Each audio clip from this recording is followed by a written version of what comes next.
같이 기도하심으로 5월 29일 5월 마지막 주 예배를 경배 찬양하며 기도하며 나아갑니다. 살아계셔서 우리와 인간의 생과 사와 화와 복을 주장하신 아버지, 5월 한 달을 우리에게 은혜 가운데 지나가게 하시고 함께 해주셨음을 감사드립니다. 5월의 가정의 달, 가정을 깊이 상고하며 하나님이 주신 은혜를 기억하며 오늘 여기 섰습니다. 주님, 우리를 얼마나 사랑하신지를 깨닫게 하신 하나님, 오늘 그 마음, 그 감격으로 하나님을 예배하기를 원합니다. 영과 진리로 마음 정성 다하여 하나님을 예배할 때 우리 가운데 하늘의 은총이 가득 차 넘치는 축복 경험케 하여 주시옵소서. 오늘도 우리가 하나님을 찬양하며 경배하며 기도하며 간구하며 예물 드리며 나아갑니다. 우리의 모든 것이 향기로운 예물이 되어 하나님을 기쁘시게 하는 온전한 예배가 될 수 있도록 성령으로 충만케 하여 주시옵소서. 예수 그리스도의 이름으로 기도하옵나이다. 아멘.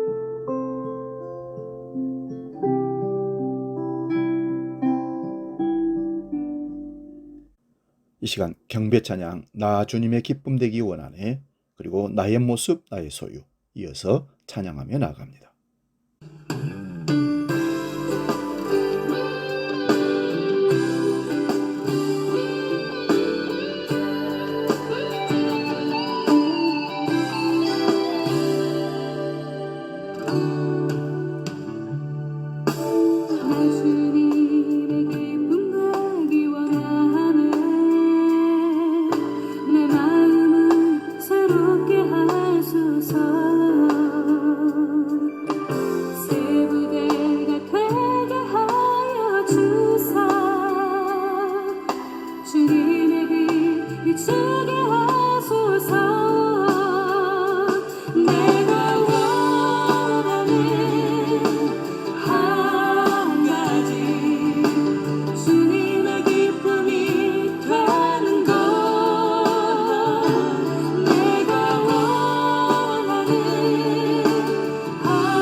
나의 모습 나의 소유 주님 앞에 모두 드립니다.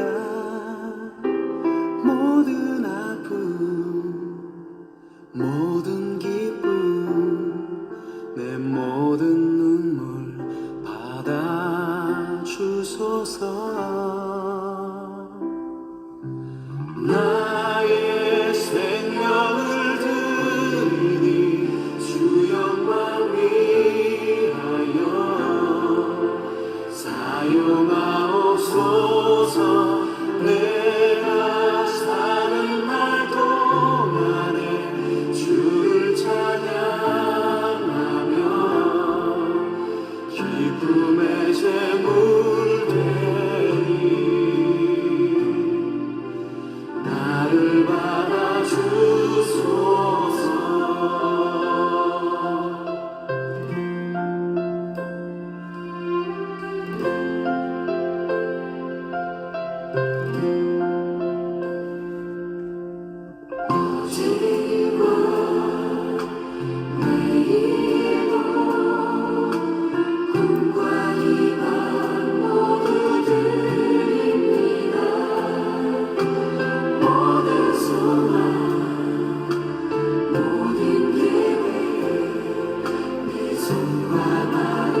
기쁨의 제물 되리.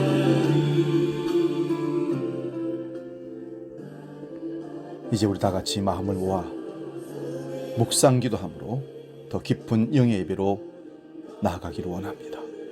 주여, 내가 주님을 만나기를 원합니다. 주님의 기쁨 되기를 원합니다. 주님이 나의 모든 것 되기를 원합니다. 고백하며 나를, 우리 예배를 받아 주시옵소서.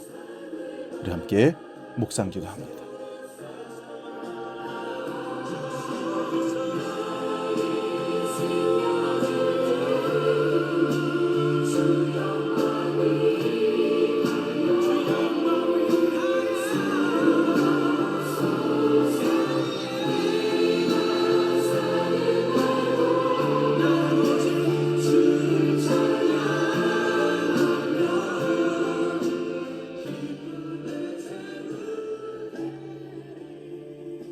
형제들아, 내가 하나님의 모든 자비하심으로 너희를 구원하노니 너희 몸을 하나님이 기뻐하시는 거룩한 산 제물로 드리라. 이는 너희의 드릴 영적 예배니라. 아멘. 성도들의 찬미와 경배를 기쁘게 받으시는 하나님 아버지, 오늘도 세상에서 흩어져 살던 저희들을 한자리에 불러 모아주시고 성삼위 하나님께 경배하게 하시니 참으로 감사를 올려드립니다. 예배의 주인 되시는 아버지 하나님, 우리의 마음을 활짝 열어주셔서 지존하신 하나님의 이름을 영원토록 찬송하게 하여 주옵소서. 오직 주님만을 의지하며 주님의 구원을 기뻐하는 성도들에게 오늘도 방패와 능력이 되어 주시옵소서. 최상의 예배로 하나님을 높여드리기를 원합니다. 이 시간 성령으로 충만케 하여 주시옵소서. 재림의 주로 이 땅에 다시 오시는 예수 그리스도의 이름으로 기원하옵나이다. 아멘. 계속해서 기도할 때에 우리 한 주간의 삶을 깊이 성찰하고 돌아보면서 하나님 앞에 지었던 모든 죄와 사람들 앞에 행했던 모든 실수와 허물들을 고백하는 참회의 기도를 정직하게 십자가 보혈을 의지하며 기도하기를 원합니다. 하나님은 우리를 용서하시려고 부르셨고 만나시려고 기다리고 계십니다. 함께 기도하겠습니다.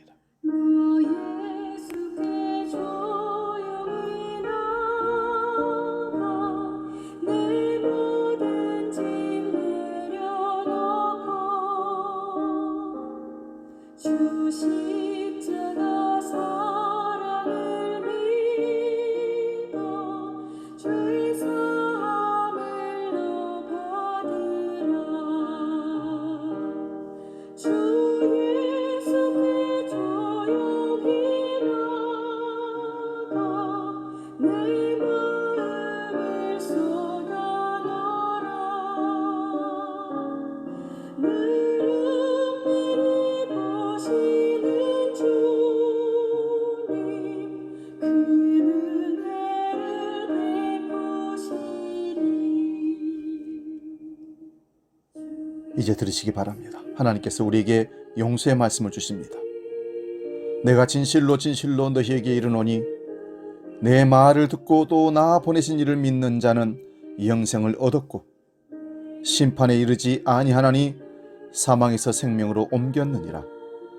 그러므로 주 예수 그리스도 안에 있는 자에게는 결코 정죄함이 없느니라. 아멘. 이어서 우리 사도신경으로 우리의 신앙을 아버지 앞에 고백합니다. 나는 전능하신 아버지 하나님, 천지의 창조주를 믿습니다.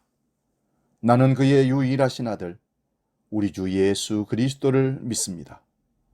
그는 성령으로 잉태되어 동정녀 마리아에게서 나시고 본디오 빌라도에게 고난을 받아 십자가에 못 박혀 죽으시고 장사된 지 사흘 만에 죽은 자 가운데서 다시 살아나셨으며 하늘에 오르시어 전능하신 아버지 하나님 우편에 앉아 계시다가 거기로부터 살아있는 자와 죽은 자를 심판하러 오십니다. 나는 성령을 믿으며 거룩한 공교회와 성도의 교제와 죄를 용서받는 것과 몸의 부활과 영생을 믿습니다. 아멘.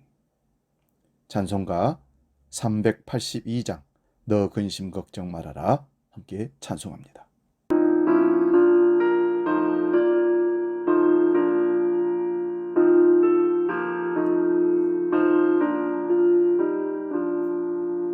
너는 걱정 말아라 주 너를 지키리 주 날개 밑에 모아라 주 너를 지키리 주 너를 지키리 아무 때나 어디서나 주 너를 지키리 늘 지켜주시리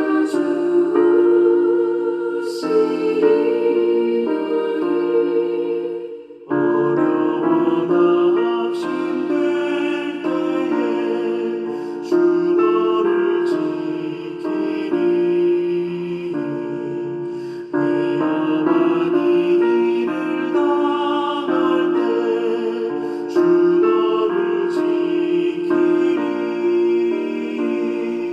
주 너를 지키리 아무 때나 어디서나 주 너를 지키리 늘 지켜주시리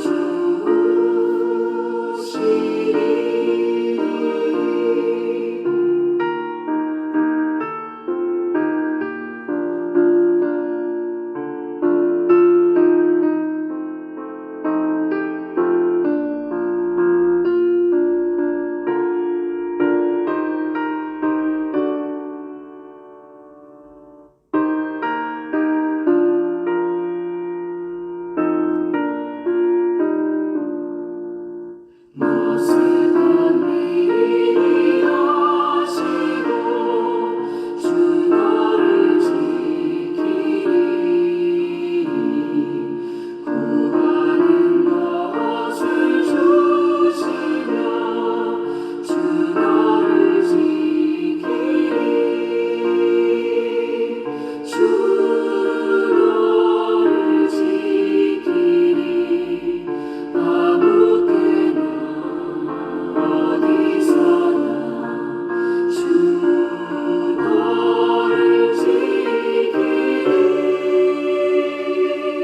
늘 지켜주시리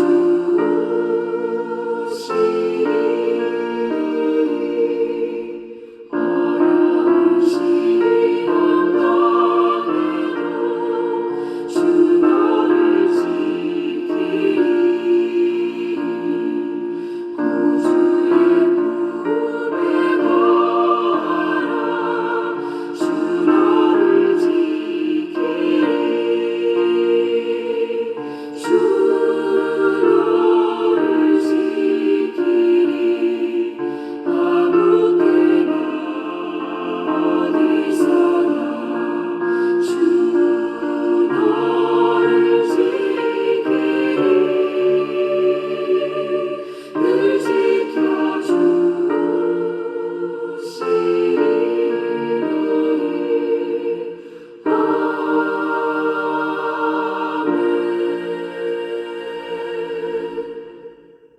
오늘 우리에게 주시는 하나님의 말씀은 신약성경 마태복음 26장 36절에서 43절까지 말씀입니다.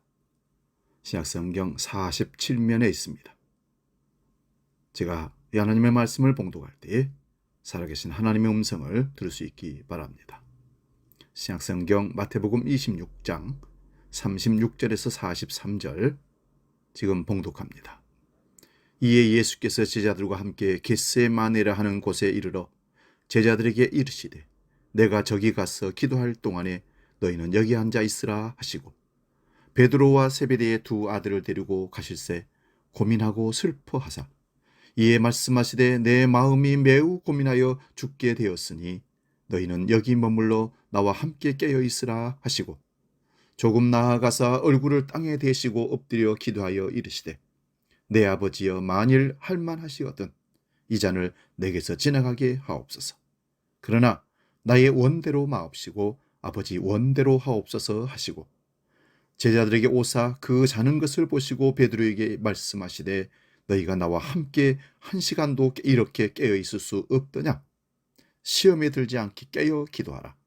마음에는 원이로되 육신이 약하도다 하시고 다시 두 번째 나아가 기도하여 이르시되 내 아버지여 만일 내가 마시지 않고는 이 잔이 내게서 지나갈 수 없거든 아버지 원대로 되기를 원하나이다 하시고 다시 오사 보신즉 그들이 자니 이는 그들의 눈이 피곤함일러라.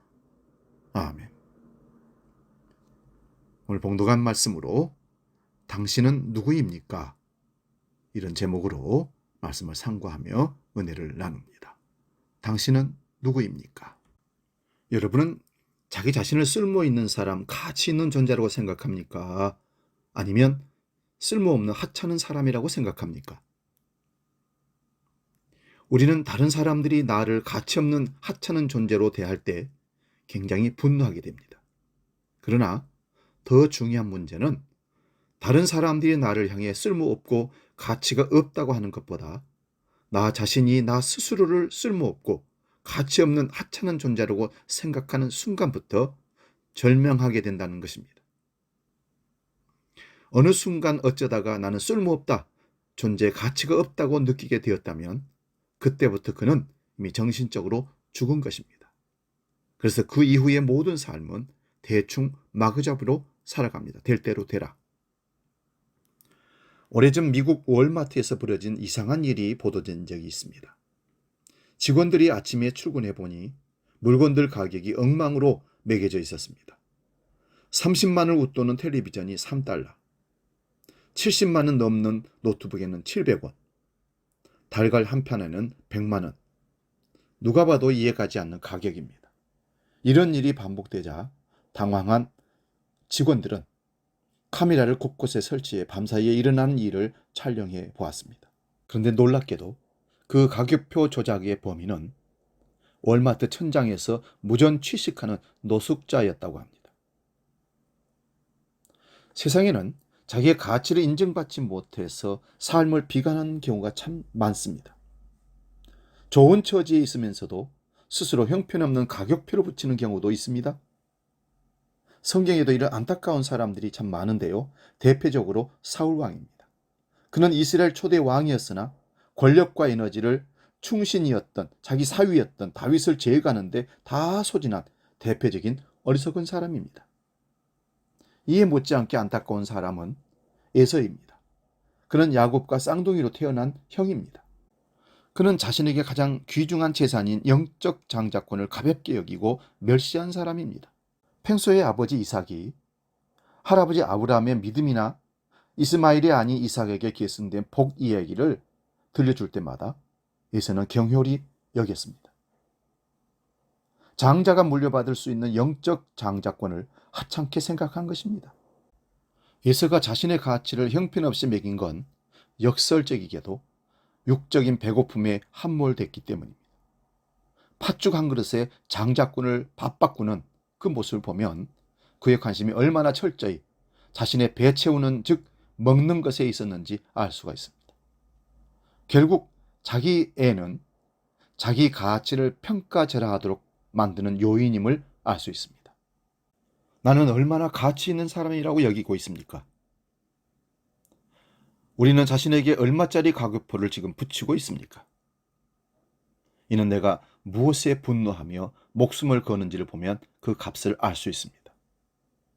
혹은 어떤 유혹에 타협하는가를 봐도 그 값을 알 수 있습니다. 작은 일에도 분노하는 건 자신을 싸구려로 만드는 지름길입니다. 작은 손해에 마음의 평화를 잃어버렸다면 아직 그리스도 안에서 가치를 발견하지 못한 사람입니다. 베드로전서 2장 9절에는 너희는 택하신 족속이요 왕같은 제사장들이요 거룩한 나라요 그의 소유가 된 백성이란 말씀을 하고 있습니다. 우리는 이런 값어치가 매겨진 자신을 얼마나 진지하게 여기며 감사하고 살고 있습니까? 혹시 이 가격표가 자신의 행동과 자유를 제한하는 거추장스러운 것으로 여기지는 않습니까? 우리에게 붙여진 가격표는 베드로전서 1장 19절에도 이렇게 기록합니다. 흠 없고 점 없는 어린 양 같은 그리스도의 보배로운 피로 된 것이다. 가격표를 바꾸려는 마귀의 행위를 강하게 꾸짖고 중단하도록 명해야 합니다. 마귀 사탄아 물러가라. 살다 보면 각종 행사에 많은 초청을 받게 되는데 주님은 우리를 상상도 못할 자리에 초청해 주셨습니다.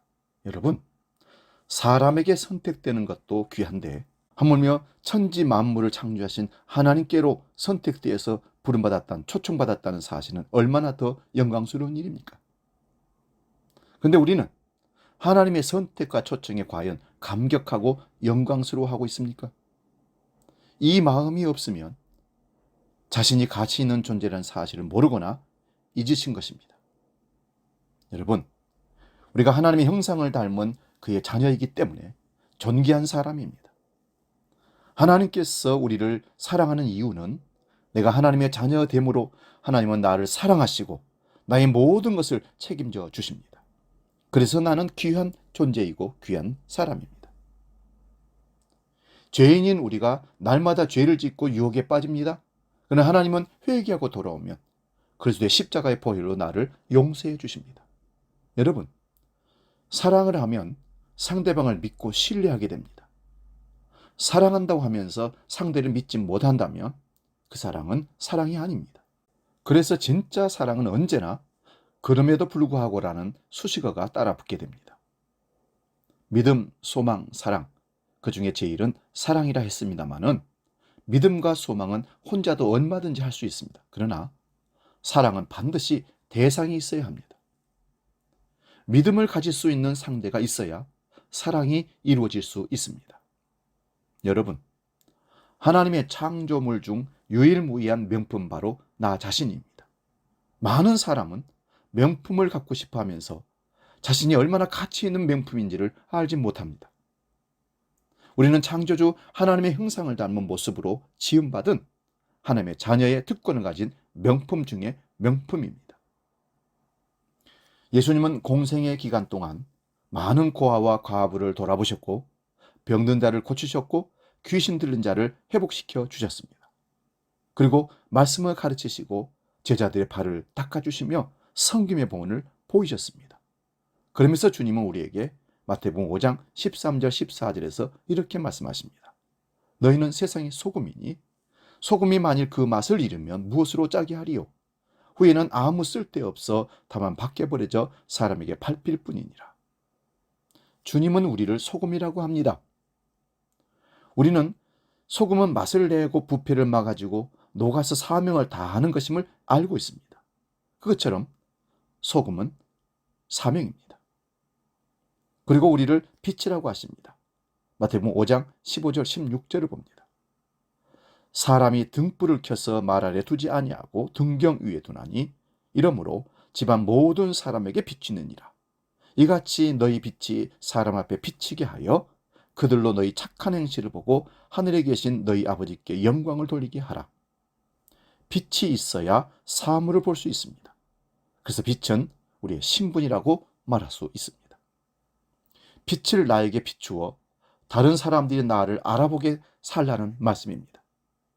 여기 착한 행실이란 말은 그리스도인의 행동을 보이라는 의미입니다. 그리스도인의 행동을 통해 하나님께 영광 돌리는 것이 우리의 사명입니다. 기독교는 예수의 고난과 죽음 그리고 부활 위에 서 있습니다. 십자가는 수치와 고난, 슬픔과 고통, 패배와 죽음을 상징합니다. 예수님의 삶과 사명 자체가 십자가의 길이었습니다. 그리고 주님은 오늘 우리를 십자가의 순환회로 초청하십니다. 누구든지 나를 따라오려거든 자기를 부인하고 자기 십자가를 지고 나를 따르라 말씀하십니다. 예수님께서 습관적으로 기도하시고 십자가에 달리시기 전에도 기도하셨던 겟세마네 동산은 헬라어로 기름 짜는 곳이라는 의미를 갖고 있습니다. 그 동산에는 올리브 나무가 가득하였고 올리브 기름을 짰던 곳입니다. 십자가 죽음을 앞두고 예수님은 제자들을 데리고 겟세마네 동산에 오르셨습니다. 기름 짜는 동산에 올랐다는 말씀입니다. 예수님은 그 심정을, 십자가를 지는 그 심정을 제자들에게 이렇게 토로하셨습니다. 내 마음이 괴로워 죽을 지경이다. 너희는 여기 머물러 나와 함께 깨어 있으라. 이 말씀을 통하여 예수님의 고통이 얼마나 극심한 것이었는지를 미루어 짐작할 수 있습니다. 하나님의 아들 예수 십자가 지심의 고통은 마음에만 담아두기에는 너무나 컸기에 제자들로 하여금 함께 깨어 있어 자신과 함께 그 고통을 나누기를 원하셨습니다. 지금 우리에게도 당하고 있는 고난이 극심하여 생명의 진액을 짜 버리는 것과 같은 겟세마네 동산은 우리에게도 있습니다. 건강 문제, 먹고 사는 문제로부터 가족 간에 얽혀진 복잡한 문제, 교회와 나라와 민족이 처한 현실과 미래에 관한 큰 문제에 이르기까지 잠을 못 이루게 하며 급기야 고민과 번민으로 생명을 고갈시키는 수많은 어려움과 고난이 우리들의 겟세마네 동산입니다. 예수님은 겟세마네 동산에 오르시며 그 극한 고난을 제자들과 함께 나누기를 원하셨으나 제자들은 깊은 잠에 빠져 있었습니다. 그래서 생명의 진액을 짜내는 겟세마네 동산은 이렇게 홀로 오를 수밖에 없는 산입니다. 사랑하는 여러분, 고난 그 자체가 문제가 되는 것은 아닙니다. 고난이 필연적으로 가져오는 현상이 하나 있습니다. 그것은 바로 사람을 소외시키는 현상, 외로움, 고독입니다. 이것이 가장 두려운 것입니다. 아무도 도와줄 수가 없습니다. 혼자 싸워야 합니다. 그래서 고난 가운데 처한 사람은 고난의 파괴를 갚아서 한없이 작아지며 무력해지는 것입니다. 그 결과 스스로 소외되고 그 가진 귀한 생명을 고갈시켜 버립니다. 독일의 여성신학자 도르테 쨘레라는 사람은 고난에 처한 사람들의 대화 상대가 누구냐에 따라서 그 삶이 결정된다고 말합니다. 소외 가운데 홀로 남아서 하나님을 찾았다는 것, 홀로 대면했다는 것, 그 사실이 중요한 것입니다. 그래서 고난은 사람을 홀로 두어서 단독 대면하기를 원하시는 하나님의 부르심입니다. 너무나 많은 것을 소유하고 거기에 짓눌려 신음하는 우리를 만나기 위하여 하나님께서는 그 모든 것을 거두어 가시기도 합니다. 어디로 가는지 그 방향도 모르고 무작정 달려가는 우리를 멈추게 하시기 위하여 하나님께서는 고난의 브레이크를 주시기도 하십니다. 이제 그동안 우리가 믿고 의지하던 부와 권력과 사치가 무너진 그 폐허 위에 우리들은 하나님과 단독으로 대면할 의무가 생겼습니다. 하나님께서 우리의 눈을 밝게 해주시면 우리는 엄청난 고난을 당했다가 새롭게 하나님을 만났던 욥처럼 이렇게 고백합니다. 내가 전에는 주께 대하여 귀로만 듣기만 하였는데 이제 눈으로 직접 하나님을 보게 되었습니다. 예수님은 겟세마네 동산에서 자신을 사로잡고 있는 자신의 뜻을 물리치기 위해 기도하셨습니다. 내 원대로 마옵시고 아버지 뜻대로 하옵소서. 내 뜻, 내 의지가 가득한 마음을 평정하기 위하여 하나님의 아들 예수 그리스도께서도 같은 내용의 기도를 3차례 걸쳐서 깊이 기도하셨고 그때마다 땀이 피처럼 흘려내렸던 것입니다. 겟세마네 기도는 하나님을 찾는 기도가 아니었습니다. 오히려 하나님의 뜻에 자신의 뜻을 복종시켜달라는 기도였던 것입니다. 그리고 예수 그리스도께서는 기도 후에 그 힘을 얻으셨습니다. 그리고 나서 제자들에게 말씀하셨습니다. 오늘 본문 46절의 말씀입니다. 일어나서 함께 가자. 엘리야도 고난을 뚫고 당당히 걸어갔으며 예수 그리스도도 제자들과 함께 십자가를 향해 당당히 걸어가셨습니다. 그리고 그 길에는 하나님께서 함께 동행하셨습니다. 십자가의 고난을 이겨내신 예수 그리스도께서 나 홀로 고난을 견디며 고통하는 자리에 함께 하십니다. 그리고 말씀하십니다. 일어나서 함께 가자. 이제 주님의 손을 잡읍시다. 무엇을 잃었다는 것은 고통입니다. 그것이 사람일 경우는 더 큰 고통입니다. 잃어버린 채로 살아간다는 것, 그 자체로서 인생은 불행입니다. 잃어버림은 상처요 단절이며 암흑처럼 어두운 그림자가 되어서 삶을 고통스럽게 합니다. 우리 모든 인생은 이 잃어버림의 원죄 아래 있습니다. 여러분은 무엇을 잃었으며 무엇을 찾아야 한다고 생각하십니까? 여러분의 인생에서 가장 심각한 그 잃어버림, 상실은 과연 무엇입니까? 사람은 본능적으로 하나님을 찾게 되어 있습니다. 인생은 모두 불안과 위험에 노출되어 있기 때문입니다. 피곤하에 지친 인생은 고통스럽고 불행합니다.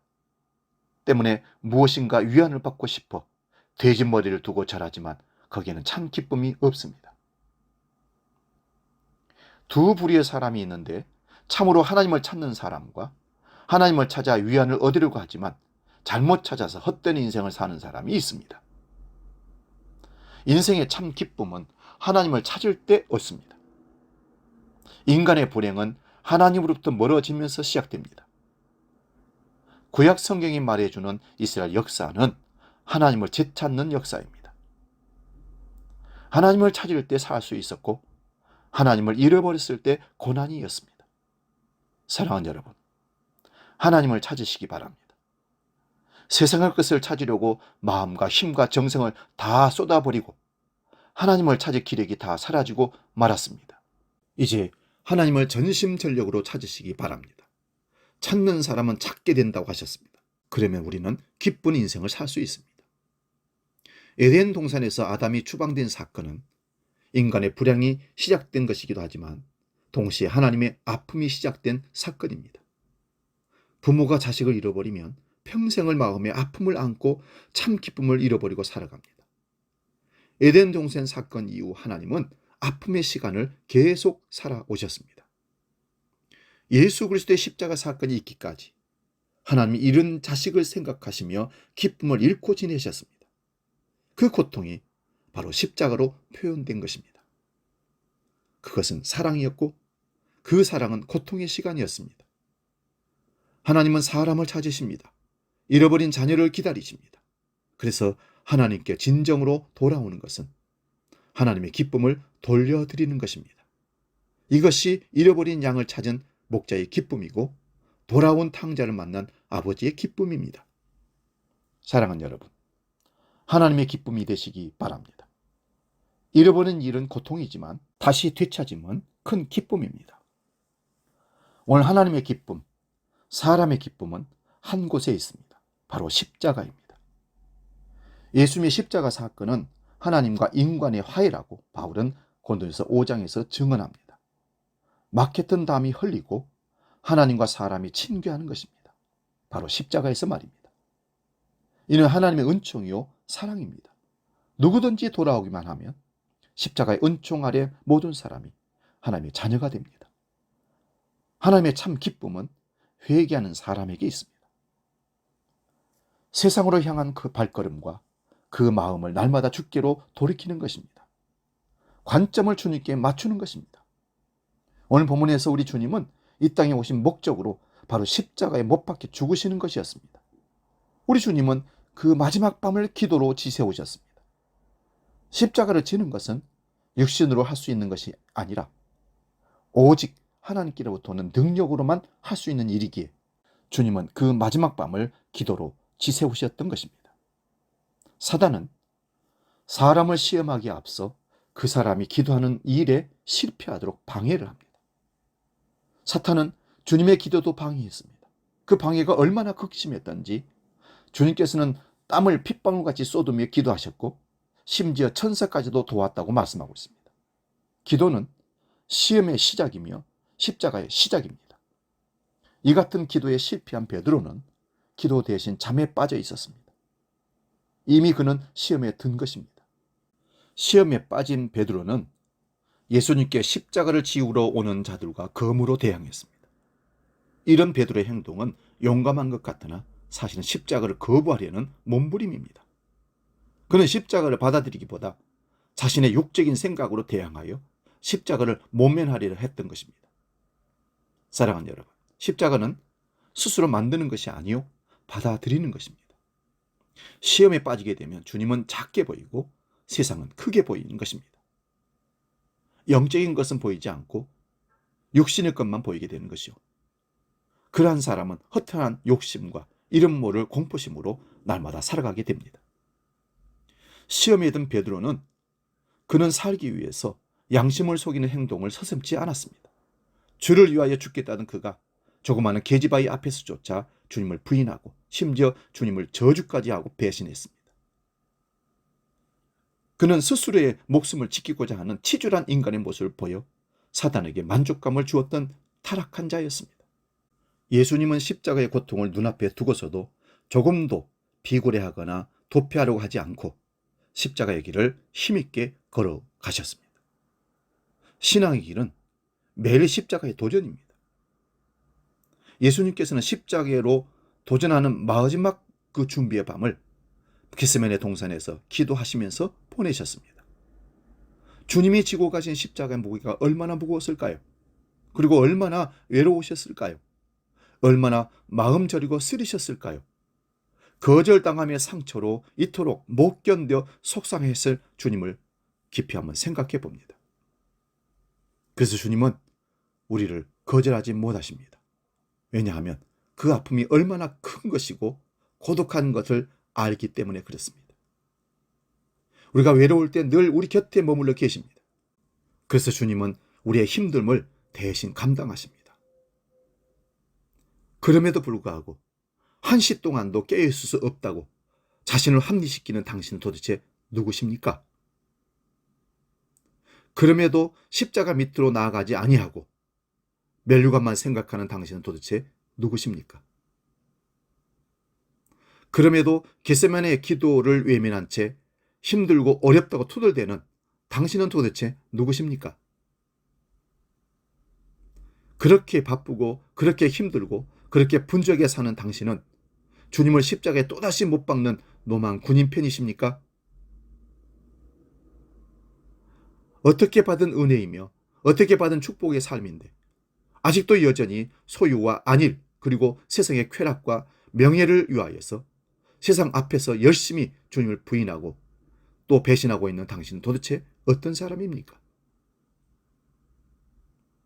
우리 주님 몸 찢고 피 흘려 우리 죄, 우리 연약함, 우리의 질고 우리의 수고하고 무거운 문제를 짊어지셨건만 아직도 기름 짜듯한 겟세마네 기도도 없이 하루하루를 버티고 사는 당신의 이름은 도대체 누구입니까? 그토록 험한 십자가 사랑하고 그 십자가 나도 지고 가겠노라고 노래하더니만 주를 위한 수고, 부담, 희생, 포기의 소리만 나오면 세상 속으로 숨어버리는 겁쟁이 당신은 도대체 누구입니까? 주님이 우리에게 메워주신 십자가의 비밀이 있습니다. 십자가는 지고 갈 때 가벼워지며 십자가에 매달려 죽으면 살아나는 비밀이 있습니다. 십자가를 억지로 끌고 가거나 벗어버리려 하면 그 무게가 갑절로 변합니다. 그러나 내 기쁨으로 내 몫의 십자가를 지려고 하면 우리 주님이 그 십자가를 얼른 대신 짊어지시고 십자가에서 내가 죽으려 하면 주님이 날 대신 죽으심으로 우리에게는 영광으로 갚아주십니다. 나를 힘들게 하고 내 힘으로는 감당할 수 없는 삶의 무게의 십자가에서 주와 함께 죽기로 결심하시기 바랍니다. 죽어야 살고 썩어야 피고 버려야 얻고 포기해야 소유하고 참아야 복받음은 십자가의 능력이며 복음의 비밀입니다. 십자가의 고통과 무게로 십자가에서 내려오려고 하신 분이 있으시면 다시 십자가로 올라가시기 바랍니다. 그곳에서 우리가 죽어야 주님이 영광 받으시고 십자가의 무게는 서서히 가벼워질 수 있습니다. 교만과 분노와 미움과 참지 못하는 조급함과 자존심과 원망과 욕심을 죽이고 기다립시다. 반드시 새 하늘과 새 땅으로 위로하여 주실 것입니다. 주와 함께 있음이 최선이 아닙니다. 주님을 위하여 함께 깨어 기도해야 최선입니다. 죄 안 짓고 실수 안 하고 열심히 살아감이 자랑이 아닙니다. 주님과 함께 어디든지 가는 것이 자랑이어야 합니다. 우리 육신의 귀는 너무 큰 소리는 들을 수 없다고 합니다. 육신의 눈은 너무 밝은 빛은 볼 수가 없다고 합니다. 우리 몸은 너무 큰 사랑을 느낄 수가 없다고 합니다. 그러나 하나님의 형상인 영으로 우리는 하나님의 놀라운 큰 사랑과 큰 능력을 볼 수 있고 들을 수가 있고 체험할 수가 있습니다. 사랑하는 여러분, 영으로 주님을 만나 주님만이 나의 전부라고 고백하면서 이 땅에 멋진 그리스도인으로 살아갈 수 있기를 바랍니다. 누가 당신이 누구냐고 묻는다면 나는 하나님의 백성입니다. 하나님의 자녀입니다. 당당하게 얘기할 수 있는 우리가 모두 될 수 있기를 축복합니다. 이 시간 주 예수 나의 당신이여 찬양하고 기도하고 마치겠습니다.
기도하겠습니다.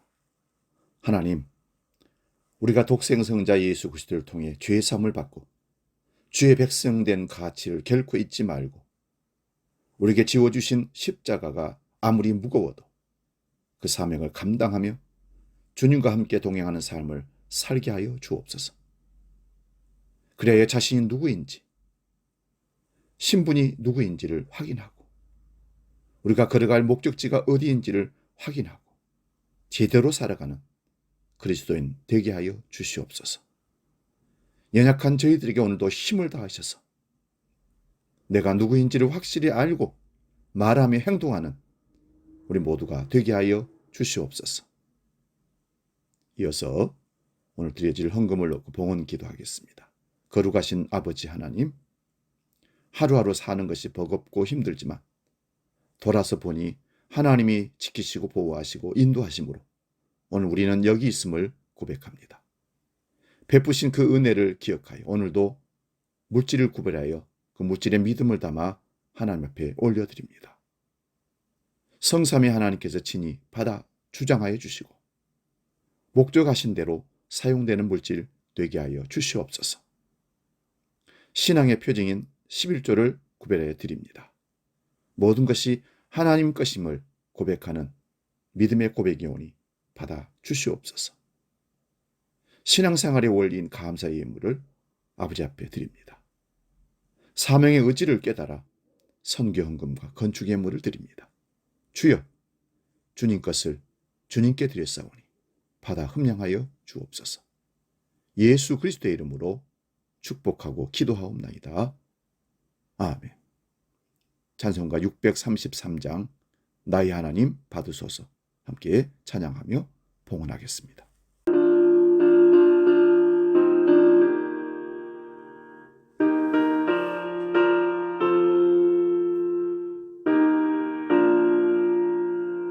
나의 하나님 받으소서 주께 드리는 이 예물을 소리 높여 감사로 주께 드리네. 아멘. 이어서 교회 생활 소식 안내합니다. 주보를 참고하시기 바랍니다. 오늘 2부 예배 후에 예전도의 원리의 본당에서 모입니다. 아침 예배, 유튜브로 드리는 아침 예배를 다 같이 동참하여서 함께 은혜 나누고 하루의 삶을 말씀으로 도전받는 그런 시간으로 잘 활용할 수 있기를 바랍니다. 구역 예배 모임 6월 첫 주 금요일 오전 11시 파스타실에서 모입니다. 6월 예배위원들 주보 순서지를 잘 보시고 기도로 철저하게 최상의 예배를 준비하는 우리 모두가 될 수 있기 바라고요. 주일 예배 전 30분에 나오셔서 우리 전선님과 함께 중보기도 하고 예배에 참여하도록 하겠습니다. 다른 경고는 주보를 참고하시고 이제 우리 620장 여기에 모인 우리 찬양하고 축도하고 마치겠습니다.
기도하겠습니다. 살아서 역사하시는 아버지 하나님, 5월 한 달도 은혜로 지켜주시고 여기까지 인도해 주셔서 감사합니다. 이제 5월을 마무리하고 다시 6월을 소망 가운데 맞이합니다. 5월에 함께 하시는 하나님께서 6월에도 우리와 함께 해주시고 우리 길을 인도하여 주시옵소서. 주 성령이여 날마다 우리를 강권적으로 붙들어 주셔서 우리가 하나님의 자녀인 것을, 내가 누구인 것을 확실히 알고 이 땅의 삶을 하나님의 백성들로 살게 하여 주시옵소서. 어떠한 시련과 난관과 십자가가 무거울지라도 주께 받은 능력으로 그 십자가를 달게 지고 가라 한 곳에 가고 멈추라 한 곳에 멈추는 하나님 말씀에 순종하는 주의 백성으로 살게 하여 주시옵소서. 이제는 우리 주 예수 그리스도의 은혜와 아버지의 크고 놀라우신 사랑과 성령 하나님의 내주하시고 깨닫게 하시고 인도하시는 크신 역사가 오늘 주의 예배로 하나님께 영광 돌리며 하나님의 백성으로 확실하게 자기 정체성을 알고 주의 백성답게 살기로 결단하며 나아가는 모든 믿음의 식구들 머리 위에 이제로부터 영원히 함께 하시기를 간절히 축원하옵나이다. 아멘.